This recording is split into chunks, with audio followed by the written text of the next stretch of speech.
What a glorious, glorious day today is.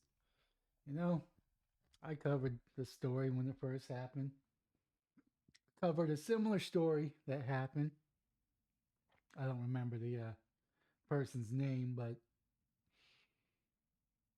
you had a person of a certain skin tone stab someone that assaulted his girlfriend.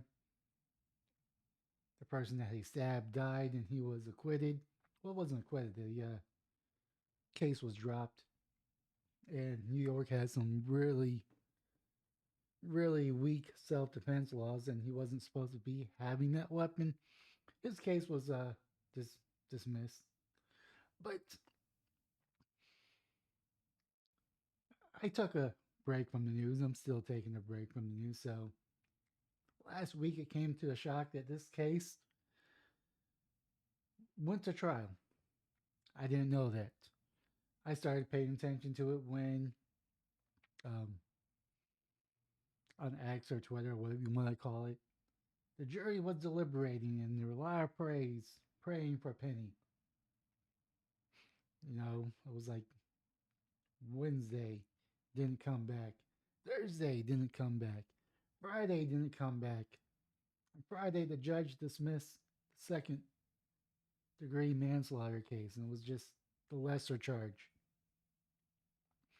And then it was the weekend, and then they came back today and acquitted Mr. Penny. So we're going to look at this AP article. Is it long? No, I don't want to donate. I do these blind, but we'll read a little bit of it. New York AP, a Marine veteran who used a chokehold on an agitated subway rider was acquitted on Monday in a death that became a prism for different views about public safety, valor, and vigilantism. I don't think what he did was vigilantism. I think he did a heroic act. Some will say he didn't do a heroic act because that's what all men are supposed to do. But he saved lives and he's a hero towards the ones that he saved. Manhattan jury cleared Daniel Penny of criminal neglect homicide in Jordan Neely's 2003 death. A more serious manslaughter charge was dismissed last week because the jury was deadlocked on that count.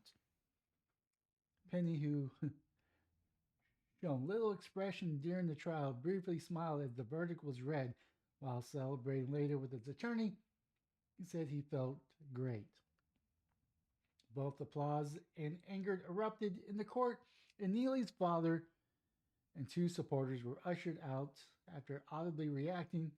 Another person also left, wailing with tears. Really hurts. Neely, Father Andre Zachary, said outside the court, had enough of this. The system is rigged. Maybe if you were a better father, your son would be alive today. If you didn't abandon him, your your son would be alive. If you got him to help when his mother was murdered and put into a suitcase when he was 14, he may still be alive today. Like I said, I'm not here to justify the murder of Jordan Neely. He was a troubled, broken man. I read an article, have a video about it as well. He had a hard life. It doesn't give him permission to make threats and act in a threatening manner towards people on the subway.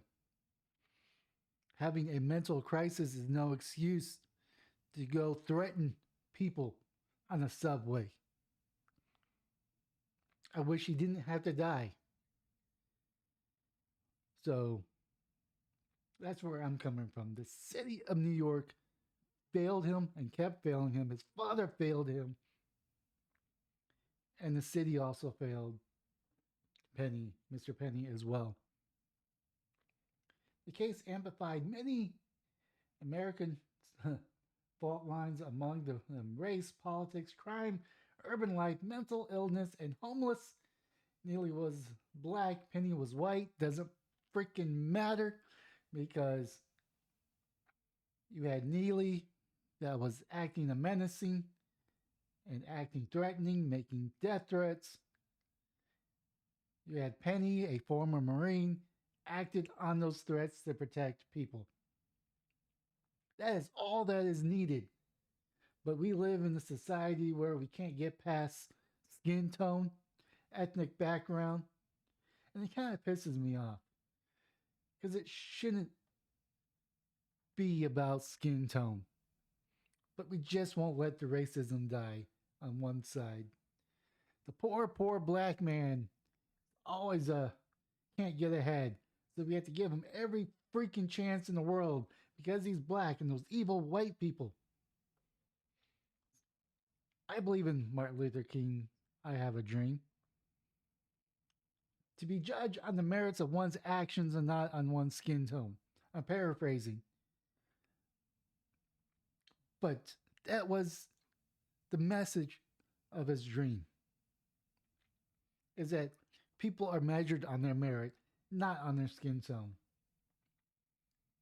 There were sometimes doing demonstrations outside the courthouse, including on Monday, high profile Republican politicians portrayed Penny as a hero, while prominent Democrats attended Neely's funeral. The Penny attorney argued that he was protecting himself and others subway passengers from a volatile, mentally ill man who was making alarming remarks and gestures. Penley finally got the justice he deserved, one of his lawyers, Thomas Kniff, said while celebrating the outcome with him downtown Manhattan pub.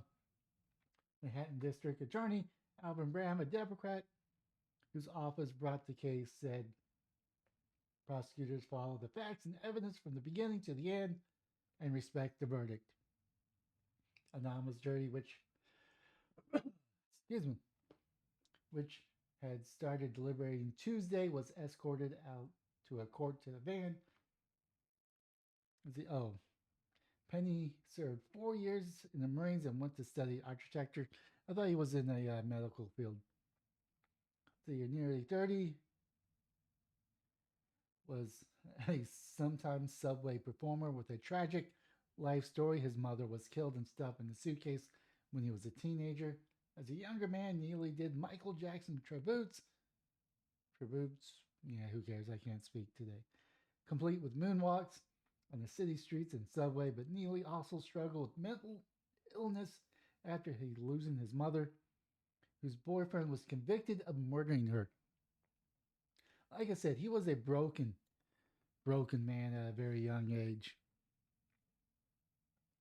Was subsequently was diagnosed with depression and schizophrenia and was repeatedly hospitalized and used synthetic cannabinoid K2 and realized it negatively affect his thinking and behavior according to mental records seen at the trial. The drug was in his system when he died. Neely told a doctor in 2017 that being homeless, living in poverty, and having to dig through garbage for food made him feel so hopeless that he sometimes thought of killing himself. Hospital records show. About 6 years later, he boarded a subway under Manhattan, May 1st, 2023, hurled his jacket on the floor and declared that he was hungry and thirsty and didn't care if he died or went to jail. Witnesses said. Someone told 911 operator that he tried to attack people and or incite that he harmed riders. Several testified that they were afraid. I'm not going to read this all. I am not going to read this all. But of course, I got a New York Post because, I read everything. Let's see. Black Lives Matter activists called for a black vigilante after Daniel Penny's acquitted. America.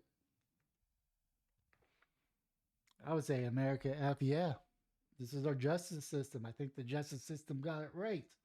There are many cases where I think the justice system has failed, and this is one of those cases where I think it worked. Now, of course, if you are Black Lives Matter activist, you believe in racism, you believe that regardless if it was justified or not, a white man shouldn't lay hands on a black person, and you have that generational hate brought to you by generational mistreatment. I'm not saying that the black people had it easy coming here. I'm not saying they still have it harsh. I mean, racism isn't going to be a thing, and it's not going to go away. The amount that affects someone will go away, but you're always going to have the has versus the has nots. And the way I see it, the black people are having their haves while the others are having the have nots moments, which is great. I wish nothing but success for everybody. Let's hear Black Lives activists call for black vigilantes to avenge Jordan Neely's death immediately. So you're calling to cause harm because someone stepped up to the plate, and the result of someone stepping up to the plate caused the death of a black person, which was justifiable. I guess I could say it's a justifiable homicide because the jury ruled that it was justifiable. People, we want to jump up and choke us and kill us for being loud. How about we do the same when they attempt to oppress us? Walter Hawk Newsom, a BLM leader, he describes him as a Jordan Neely's uncle and was in the courtroom every day of the trial, said outside the Manhattan courthouse. Just like everyone else seeks justice on their own, just like everyone else has vigilantes, we need some black vigilantes, he told reporters and protesters who turned out that day in support of Neely during the week weeks long trial. I mean, I'm not going to read all this. Let's see here. What does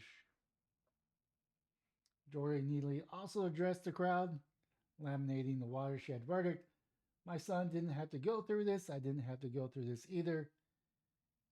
I, a dejected looking Andre Zachary told a reporter, it hurts. It really hurts.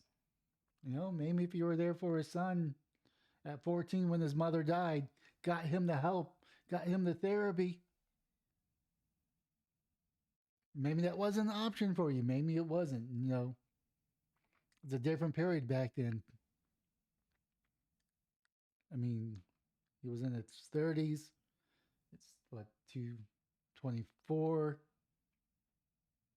I mean, early 2000s, mid 1990s.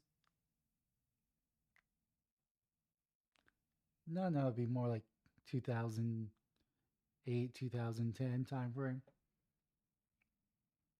I mean, it's sad. Don't get me wrong. He had a troubled life, and we didn't. His family didn't get him the help. The city didn't get him the help.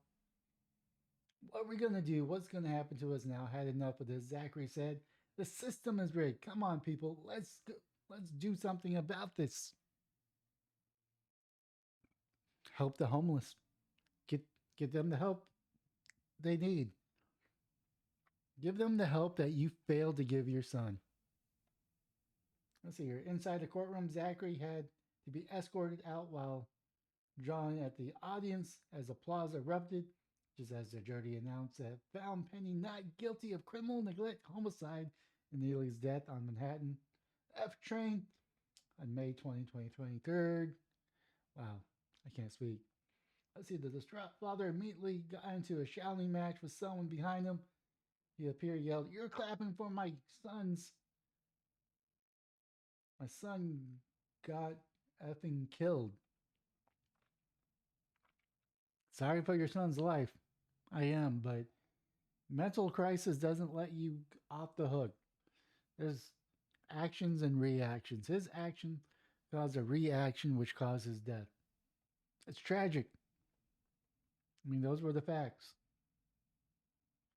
Let's see here. Jury returned not guilty verdict on Monday. The jury has now spoken. Yeah, pretty much what he already said. See, Penny 26 claimed that he grabbed the deranged Neely and put him in a chokehold to protect other passengers after the 30-year-old yelled, "Someone's going to die today." Yeah, he wasn't just yelling. Well, I guess I am going to read this whole thing. Zachary sued Penny last week, accusing him of neglect, conduct, assault, and battery, leading to the death of his son. The suit filed in New York Supreme Court said Zachary demanded judgment, warning damages in some which exceeds the jurisdictional limits of all lower courts, which would be otherwise have jurisdiction. I mean, Neely was a disturbed man. He was a broken man. His mother was killed by his stepfather and put it in a suitcase. That's going to mess people up. I don't care how strong you are. That's going to mess someone up for life. No amount of therapy is going to fix that. Therapy may help the pain, may be able to direct the anger into something productive, but it's not going to take away the pain. And I'm sorry that he lost his life. I wish it didn't have to be that way, but you can't make threats either. You can't be going to people and making threatening gestures at them and not expect a reaction. I mean, I feel sorry for him. I can't excuse his actions, but what do you expect to happen when you're threatening people or making active threats? Maybe not towards someone, but when you're saying that I don't care if someone has to die today, that's an active threat. It may be a cry for help, but that is an active threat. And I'm sorry he had to die. Actually, he didn't have to die. I'm sorry he did die. It's not a death sentence to have a mental breakdown. It's not even a death sentence to make threats. But his actions cause a reaction which causes death. I can't go up to someone and say, I'm going to cause harm to you and not expect to get popped in the face, wrestled to the ground, and then that's just a reaction. That's a natural reaction of someone trying to protect themselves or their loved ones. And sometimes that reaction is the cause, leads up to a death. Doesn't make it right, doesn't make it wrong. It's just how it is. With that being said, that is my video for today. Thank you for watching and listening. Leave a comment down below on what your thoughts are. I know there's some people that agree with the verdict and there's some people that disagree with the verdict, but this is a free country. We're allowed to have civil discourse, and I wish everyone to have civil discourse. With that being said, most importantly, have yourself a wonderful day, morning, or evening.